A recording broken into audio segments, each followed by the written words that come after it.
si es que tienes otro amor para no estorbarte, dejarte tranquila y arrancar de mi pecho este inmenso dolor que me acaba la vida y decirte adiós.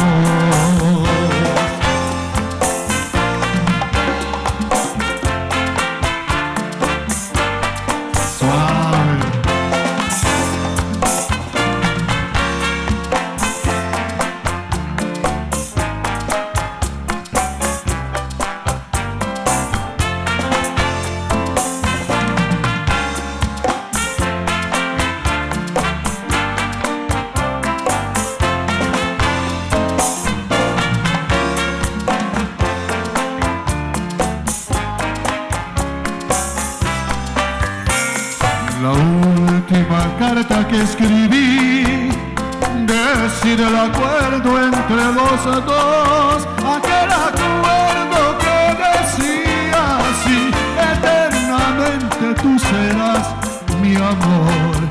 En la última carta que escribí decía el acuerdo entre los dos, aquel acuerdo que decía así: eternamente tú serás mi amor. Cuántas cosas prometiste y ninguna las cumpliste.